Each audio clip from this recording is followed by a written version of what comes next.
Naisip mo na ba kung bakit may mga taong biglang inaakit ang mga biyaya, pera, mga oportunidad, pati na rin pag-ibig na parang sila'y kinikilingan ng universo? Paano kung sabihin ko sa'yo na ang pagsulat lamang ng isang numero ay kayang baguhin ang buong kapalaran mo? Isang simpleng piraso ng papel. Isang lihim na panginginig ng enerhiya. Sa atin mga Pilipino, tinatawag natin itong swerte, pero higit pa ito sa swerte, ito ay pagkakahanay sa enerhiya ng universo. Sinasabi ng mga sumubok nito na nagbago ang kanilang buhay sa loob lamang ng ilang araw. Kung matagal mo nang hinihintay ang isang senyales, maaaring ito na yon. Manatili ka sa akin, dahil bago matapos ang bidyong ito, malalaman mo kung paano mo maanyayahan ang mga himala sa sarili mong buhay. Sa Pilipinas, matagal na nating pinaniniwalaan na ang maliliit na ritual ay kayang magbukas ng malalaking pintuan ng biyaya. Ang ating mga lola ay may mga dasal na binubulong sa asin, nagsisindi ng kandila para sa swerte, o nagtatago ng mga barya sa pulang tela upang anyayahan ang kasaganaan. Hindi lang ito mga pamahiin, ito ay mga banal na gawa ng pananampalataya. At ngayon, matutuklasan mo ang isa sa pinakamadali ngunit pinakamakapangyarihang ritual, ang pagsulat ng 777 sa isang pirasong papel at pagdadala nito malapit sa iyong puso. Dahil ang 777 ay higit pa sa isang numero, ito ay isang banal na kodigo ng pagkakahanay. Kapag dala mo ito, para mo nang sinasabi sa universo, handa na akong tumanggap. At kapag buong puso mong pinaniwalaan iyon, magsisimulang magbago ang lahat, ang iyong enerhiya, ang iyong swerte, ang iyong buhay. Kaya huminga ng malalim, buksan ang iyong puso, at tuklasin natin kung bakit patuloy na lumalapit ang numerong ito sa mga taong itinadhanang magbago ang kapalaran. Ang lihim na kahulugan ng. Napansin mo na ba na may ilang numero na tila sumusulpot kahit saan? Sa resibo, sa orasan, o sa plaka ng sasakyan, na parang may sinusubukang iparating sa iyo ang universo. Para sa maraming tao, lalo na sa mga sensitibo sa enerhiya, ang numerong ay hindi basta aksidente. Isa itong banal na senyales, isang bulong mula sa mas mataas na dimensyon na nagsasabing, nasa tamang landas ka. Sa espiritualidad, ang bilang ay simbolo ng banal na kasakdalan. Kumakatawan ito sa karunungan, pananampalataya, at sa hindi nakikitang kamay na gumagabay sa ating mga hakbang.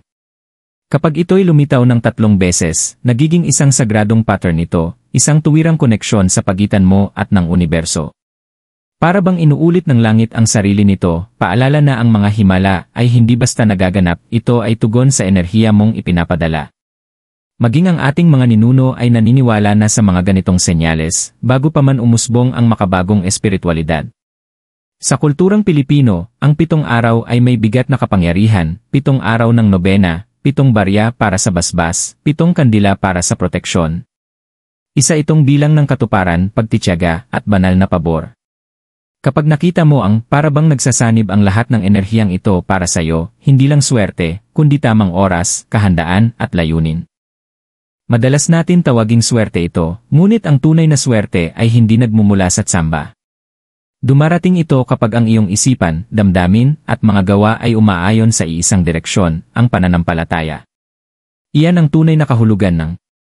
Hindi ito tungkol sa pamahiin, kundi tungkol sa pagkakasabay ng enerhiya. Sa sandaling maniwala ka ng buong puso na posible ang isang bagay, nagsisimula mo na itong hilahin papalapit. Paalala lamang ng numerong ito na ang iyong panginginig ay tumutugma na sa iyong hangarin. Maging ang mga dakilang tagapagpahayag tulad ni Nostradamus at Baba Vanga ay nagsalita tungkol sa mga siklo ng banal na pagkakahanay, mga panahong bumubukas ang universo upang payagan ang pagbabago. Ayon sa mga naniniwala sa kanilang mga propesya, ang ay sumisimbolo sa isa sa mga bukas na lagusan na iyon, mga sandali kung kailan maaaring maabot ng karaniwang tao ang pambihirang biyaya, kung sila'y maniniwala lamang. Isipin mo ito, isang umaga, gigising kang parang naliligaw, walang direksyon. Pagtingin mo sa iyong telepono, ang oras ay imposible, ngunit makahulugan. O kaya naman, makikita mo sa resibo ng grocery ang halagang. Napapangiti ka, hindi dahil sa numero lang ito, kundi dahil ramdam mo sa loob, may magbabago. Iyan ang panginginig ng. Hindi lang ito mensahe mula sa langit, ito ay patunay na narinig na sa wakas ang enerhiyang matagal mo nang ipinapadala. Kaya kapag may nagtatanong, ang sagot ay simple pero malalim, dahil ito ang tulay ng tao at ng banal. Ito ang paraan ng universo upang sabihin, hindi nasasayang ang iyong mga dasal. Bawat panaginip na iyong bumulong sa katahimikan, bawat luha na may kasamang pag-asa, lahat iyon ay pinapakinggan.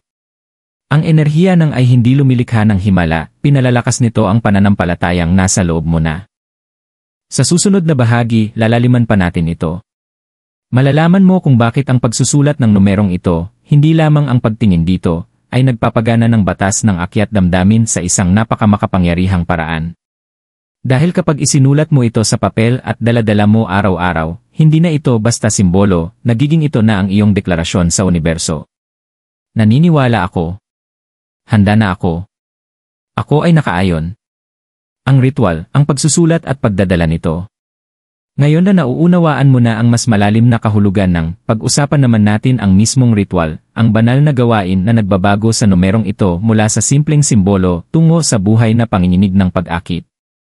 Hindi mo kailangan ng mamahaling kristal, magagarbong gamit o mga lihim na orasyon. Ang kailangan mo lang ay intensyon at isang tahimik na lugar kung saan malayang makakadaloy ang iyong enerhiya. Simple lang ang ritual na ito, ngunit kapag ginawa ng may pananampalataya at focus, dala nito ang parehong bigat espiritual gaya ng mga sinaunang panata ng ating mga ninuno, mga sagradong pangakong iniaalay sa Diyos. Simulan nito sa isang payapang oras, mas mainam tuwing pagsikat o paglubog ng araw, ang sandaling nagtatagpo ang liwanag at dilim. Sa kulturang Pilipino, tinatawag natin itong oras ng pagbabago. Umupo sa isang tahimik na lugar. Kumuha ng puting papel, sagisag ng kalinisan, at panulat na may asul o berdeng tinta, mga kulay na kumakatawan sa kapayapaan at pag-unlad. Bago ka magsulat, ipikit mo muna ang iyong mga mata at huminga ng malalim ng 3 beses. Pakinggan ang tibok ng iyong puso. Isipin mong may ilaw na dahan-dahang nagniningning sa iyong dibdib, ito ang iyong enerhiya, ang iyong life force. Bulungan mo ng maikling panalangin o affirmation sa Filipino, tulad ng, ang biyaya ng langit ay dadaloy sa akin. Ngayon, sa gitna ng papel, isulat ng dahan-dahan ang 777. Habang sumusulat, isipin mong bawat guhit ay may dalang panginginig ng enerhiya. Ang unang 7 ay sumasagisag sa iyong pananampalataya. Ang ikalawa sa pagtitiyaga. Ang ikatlo sa banal na tiyempo. Kapag pinagsama, bumubuo ito ng tatsulok ng manifestation, paniniwala, pagtitiis, at pagsuko sa Diyos. Pagkatapos mong isulat, hawakan ang papel sa iyong mga palad. Bulungan ito ng iyong kahilingan, hindi sa desperasyon, kundi sa katiyakan. Gumagana ang law of attraction kapag ang iyong enerhiya ay nagmumula sa pasasalamat, hindi sa kakulangan. Sabihin ang iyong intensyon ng malinaw, halimbawa. Handa akong tumanggap ng mga biyayang pinansyal. Pag-ibig at kapayapaan ay dumadaloy sa aking tahanan. Ang mga oportunidad ay kusang lumalapit sa akin. Pagkatapos, tiklupin ang papel ng 3 beses palapit sa iyo, huwag papalayo. Ang pagtiklop palapit ay nangangahulugang pag-anyaya ng enerhiya, ang pagtiklop palayo ay pagsupla. Isa itong lumang paniniwalang Pilipino, kapareho ng sinasabi ng mga matatanda na kapag nagwawalis sa bagong bahay, dapat paloob ang walis upang panatilihin ang swerte sa loob. Kapag natapos, ilagay ang papel sa iyong bag, pitaka, o anumang gamit na palagi mong dala. Sa ganitong paraan, malapit ito sa iyong aura. Ang bag mo ay nagiging sisidlan ng enerhiya, hindi lang ng iyong mga gamit, kundi pati ng iyong mga hangarin. Ang iba pa nga ay naglalagay ng ilang butil ng bigas o maliit na barya katabi nito bilang simbolo ng kasaganahan at kabuhayan. Mahalagang bahagi ang susunod, sa loob ng 7 araw, mamuhay na parang natutupad na ang iyong kahilingan. Magsalita ng may kabutihan, mag-isip ng positibo, at iwasan ang mga salitang tulad ng hindi ko kaya o malas ako. Sa espiritualidad ng Pilipino, ang mga salita ay mga dasal, salita ay dasal. Ang anumang sinasabi mo, iyon ang iyong tinatawag. Bawat umaga bago lumabas ng bahay, dahan-dahan mong hipuin ang iyong bag at bulungan ng, handa akong tumanggap. Sa gabi naman, bago matulog, magpasalamat sa universo para sa kahit isang magandang nangyari sa araw mo, kahit maliit lang. Ang pasasalamat ang nagpapanatiling buhay at dumadaloy ang enerhiya ng. Mapapansin mong may mga kakaibang coincidence na unti-unting lilitaw, mensahe mula sa taong matagal mo nang hindi nakakausap, bigla ang solusyon sa problema, o pag-ulit ng mga numerong pamilyar. Huwag mo itong baliwalain. Iyan ay mga pahiwatig ng langit, senyales na umaayon na ang iyong enerhiya. Tandaan, hindi ito tungkol sa salamangka o agarang kayamanan. Ito ay tungkol sa pagkakahanay ng iyong isipan sa iyong pananampalataya, ng iyong damdamin sa iyong hangarin, at ng iyong mga kilos sa iyong mga panalangin. Ang simpleng pagsulat ng 777 ay nagsisilbing focus ng iyong intensyon, gaya ng lente ng magnifying glass na nakatutok sa araw hanggang sa magliyab ang liwanag nito. Kung nais mong palakasin pa ang ritual, maaari kang magsindi ng puting kandila sa tabi ng papel bago ito ilagay sa iyong bag. Ang apoy ay naglilinis at nagsiselyo ng intensyon. Maaari ka ring bumigkas ng Psalm 23 o personal mong panalangin, anumang nagdudulot sa iyo ng banal na kapayapaan. Maraming Pilipino ang nagsabing naranasan nila ang pagbabago matapos gawin ito. May isang babae sa Cebu na nagsulat ng 777 at nanalangin para sa kanyang maliit na negosyo. Makalipas ang isang linggo, may kapitbahay na nag-alok ng puhunan. Isa pa mula sa Quezon ang humiling ng pagkakasundo sa pamilya, at sa parehong linggo, tinawagan siya ng kanyang kapatid matapos ang ilang taong di pagkakaunawaan. Hindi ito mga aksidente. Ito ay mga manifestation, patunay na kapag nagtagpo ang pananampalataya at focus, tumutugon ang universo. Sa susunod na bahagi, tatalakayin natin kung bakit ito epektibo, hindi lamang espiritual kundi pati sa agham. Malalaman mo kung paano ang law of attraction at ang isip ng tao ay lumilikha ng tunay na pagbabago sa enerhiya na nag-akit ng mga biyaya. Dahil habang ang panalangin ay nakikipag-usat sa langit, ang paniniwala naman ang humuhubog sa ating realidad. Ang agham sa likod ng himala. Ngayon na natutunan mo na kung paano isagawa ang ritual, tuklasin naman natin kung bakit ito gumagana, hindi lang sa espiritual, kundi pati sa agham. Dahil bawat manifestation, bawat himala, ay hindi basta-basta nangyayari. Ito ay tugon sa enerhiya, panginginig, at focus, ang parehong prinsipyong gumagalaw sa universo at sa isipan ng tao. Tingnan mo, ang lahat sa ating paligid, tunog, liwanag, maging ang mga iniisip natin, ay may kanikanyang frequency. Sa pisika, ito ay tinatawag na vibration. Kapag paulit-ulit kang nag-iisip o nakakaramdam ng isang bagay, nagpapalabas ka ng isang tiyak na alon ng enerhiya. At ang universo, gaya ng salamin, ay ibinabalik iyon sa iyo sa anyo ng mga karanasan, tao, at pangyayari na katugma ng iyong panginginig. Iyon ang tunay na kahulugan ng law of attraction, inaakit mo ang enerhiyang katulad ng sayo. Kaya kapag isinulat mo ang C777 sa isang papel, iniangkla mo ang isang partikular na panginginig, ang frequency ng banal na pagkakahanay. Sa numerolohiya, ang bilang 7 ay sumasagisag sa intuition, panloob na karunungan, at espiritual na paggising. Kapag ito'y naging 777, lumilikha ito ng napakalakas na enerhiya na nagpapalalim sa iyong paniniwala sa kasaganaan at sa tamang tiyempo ng Diyos.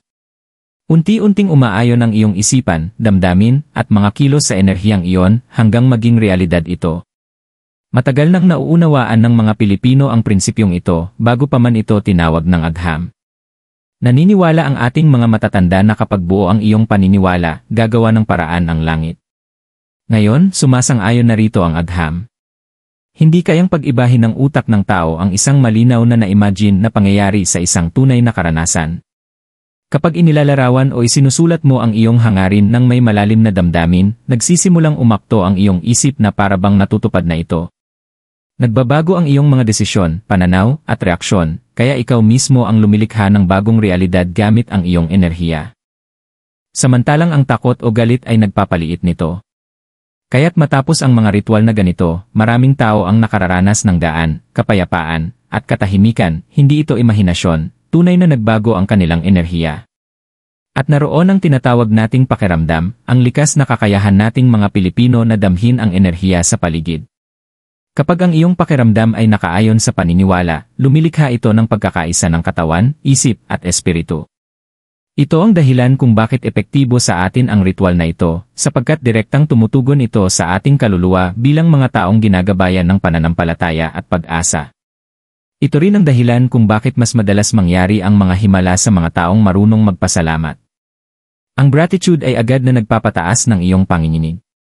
Ginagawa nitong ang gusto ko ay maging taglay ko na, at iyan ang eksaktong signal na kailangan ng universo upang magpadala ng higit pa. Sa bawat pagkakataon na magpasalamat ka sa langit, sa isang tahimik na umaga, bayaring natapos, o isang ngiti mula sa iba, pinaparami mo ang enerhiyang iyon. Kaya sa susunod na hawakan mo ang papel na may nakasulat na, tandaan mo, hindi ito pamahiin. Ito ay pagsasanib ng agham at espiritu. Ito ay ang iyong isipan, puso, at ang universo na kumikilos bilang isang sistema. Ang law of attraction ay hindi tungkol sa pagpipilit ng resulta, ito ay tungkol sa pagkakahanay sa kanila. Sa susunod na bahagi, sisidlan pa natin ang mas malalim na aspeto, ang kapalaran mismo. Malalaman mo kung bakit hindi agad natutupad ang lahat ng kahilingan, at kung paanong ang divine timing ang nagsisiguro na matatanggap mo ang itinakda para sa iyo sa tamang oras.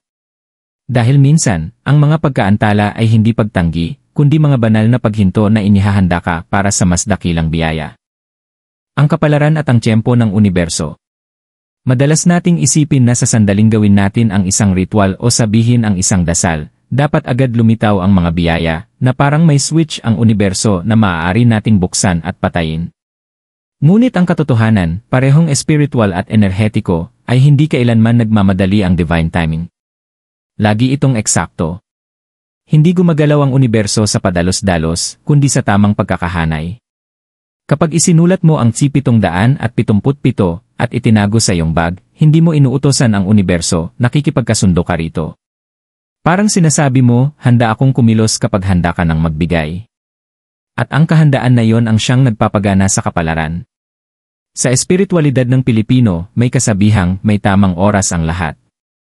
Ginagamit ito ng ating mga ninuno hindi lang sa pag-ibig o swerte, kundi sa bawat aspeto ng buhay. Ang mga magsasaka ay naghihintay sa tamang yugto ng buwan bago magtanim ng palay. Ang mga mangingisda ay nagtitiwala sa agos ng dagat. Ang mga albularyo ay nagdarasal ng 7 gabi bago magbigay ng gamot. Nauunawaan nila ang bagay na madalas kalimutan ng mga makabagong tao, na ang bawat biyaya ay hinog muna sa katahimikan bago ito dumating. Ang katahimikang ito ay hindi parusa. Ito ay paghahanda. Inaayos ng universo ang mga pangyayari, tao, at pagkakataon sa likod ng mga eksena upang kapag dumating ang iyong hinihiling, ito ay eksaktong babagay sa iyong buhay. Kapag wala ka pang nakikitang resulta, hindi ibig sabihin na nabigo ang ritual.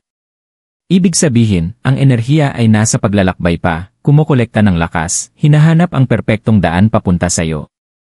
Gaya ng isang binhing itinanim ngayon na hindi pa mamumunga bukas, kailangan ding alagaan ang intensyon mong. Diligan ito ng pananampalataya, protektahan ng pasasalamat, at bigyan ng sikat ng araw sa pamamagitan ng positibong aksyon. Sa tuwing nagdududa ka, isipin mong dinidiligan mo ang maling halaman, ang halaman ng takot. Ngunit sa tuwing naniniwala ka, pinakakain mo ang halamang mamumulaklak bilang biyaya. Sinusubok din ng universo ang kahandaan. Napansin mo ba na minsan, bago ang isang malaking pagbabago, tila mas humihirap muna ang buhay? Hindi iyon aksidente. Iyon ang spiritual friction, ang huling pagsubok bago ang pagbabagong ganap. Sa paniniwalang Pilipino, ito ang si pagsubok bago biyaya. Madalas lumitaw ang bago ang isang turning point. Para itong bulong ng langit na nagsasabing, kaunti na lang, nandyan ka na. Ang pagtitiyaga ay hindi lang paghihintay ng walang ginagawa, ito ay ang patuloy na pagtitiwala habang kumikilos ka pa rin. Ipagpatuloy ang iyong mga hakbang, mag-apply sa trabaho, magpakita ng kabaitan, pagbutihin ang sarili. Suportado ng enerhiya ng mga taong kumikilos ng may pananampalataya. Kahit ang law of attraction ay pinakamabisang gumagana kapag nagsanib ang paniniwala at pagsisikap. Ang pagsusulat ng numero ay iyong spiritual declaration, ngunit ang iyong araw-araw na gawa ay ang pisikal nitong alon.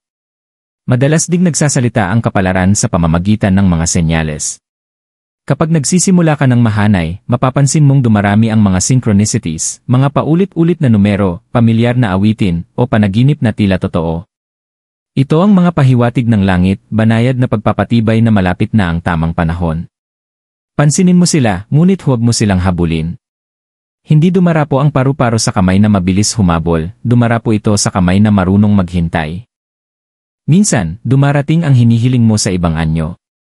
Maaaring humiling ka ng pera, ngunit ang ibinigay ay kapayapaan. Maaaring humingi ka ng pag-ibig, ngunit unang dumating ay pag-iisa, upang ikaw ay maghilom. Ganyan pinipino ng kapalaran ang iyong kaluluwa. Hindi lamang ibinibigay ng universo ang gusto mo, ibinibigay nito ang kaya mong panghawakan. Minsang sinabi ni Baba Vanga, itinatago ng universo ang mga biyaya sa mga lugar na kinatatakutan nating tingnan. Si Nostradamus naman ay nagsulat tungkol sa mga siklo, mga panahong dapat munang matutong maghintay ang sangkatauhan bago tumanggap ng gantimpalang banal. Ang mga aral na ito ay sumasalamin sa esensya ng hindi lang ito numero ng manifestation, kundi ng pagkahinog. Itinuturo nitong ang mga himala ay umuusbong ng paunti-unti, hindi sa pagsabog, kundi sa mga patong ng panahon. At kapag dumating na ang tamang oras, mangyayari ang pagbabago ng napakanatural na halos hindi mo mapansin agad. Mapapansin mo na lang, hindi ka na nababahala sa mga bagay na dati nagpapahapis sa'yo. Gigising ka isang umaga na mas magaan ang pakiramdam, ang problemang dati tila imposible ay biglang nagbukas ng daan. Isang tawag, isang oportunidad, isang mensahe, lilitaw na parang mahika, ngunit eksaktong nasa tamang oras. Iyan ang divine synchronization. Kaya huwag mong madaliin ang inihahanda ng langit. Patuloy mong dalhin ang iyong papel na may bilang tahimik na kasama, paalala na ang tamang tiyempo ay hindi kailanman nahuhuli sa mga taong nakaayon. Ang enerhiyang dala mo ngayon ang siyang humuhubog sa mga biyayang darating bukas. Sa susunod at huling bahagi, isasara natin ang paglalakbay na ito sa pamamagitan ng pasasalamat, ang pinakamakapangyarihang pagtatapos na nagsisilyo sa iyong manifestation at lubusang nagbubukas ng iyong kaluluwa upang tumanggap. Dahil kapag ang puso mo ay marunong nang magsabing salamat, bago pa man dumating ang himala, wala nang makakapigil sa universo upang ito'y ibigay sa iyo. At ngayon, habang nararating natin ang dulo ng paglalakbay na ito, huminga ka ng malalim at tingnan mo ang papel kung saan mo isinulat ang hindi na ito basta papel lamang. Dala nito ang iyong pananampalataya, ang iyong enerhiya, at ang tahimik mong pangako sa universo. Bawat guhit na isinulat mo, bawat dasal na ibinulong mo, bawat tibok ng pusong umasa, lahat ay nakatatak sa munting piraso ng papel na yon, isang tiniklop na pananalig. Tandaan mo, hindi ito mahiwagang numero. Isa itong salamin ng iyong pagkakahanay. Sa mismong sandaling isinulat mo ito, sinabi mo na sa universo, handa na akong tumanggap. At narinig ka ng universo.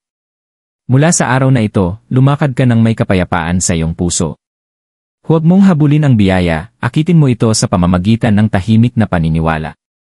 Dalhin mo ang iyong 777 saan ka man magpunta, hindi bilang pamahiin, kundi bilang simbolo ng pagsuko at pagtitiwala. Sa tuwing mahahawakan mo ito, bulungan mo ng isang maikling panalangin. Ginagabayan ako. Pinoprotektahan ako. Pinagpapala ako. Dahil ang katotohanan ay pinagpala ka na. Ang mga bagay na ninanais mo ay patungo na sa iyo sa tamang oras sa mga banal na daan. Magbubukas ang mga pinto hindi dahil sa swerte, kundi dahil nakaayon na ang iyong enerhiya sa iyong kapalaran. Kaya ngayong gabi magsindi ka ng puting kandila. Ilagay mo sa tabi nito ang iyong. Ipikit mo ang iyong mga mata, umiti at dahan-dahang sabihin. Salamat, Universo. Paparating na ang aking mga biyaya. At kapag buong puso mong pinaniwalaan iyon dumating na nga sila.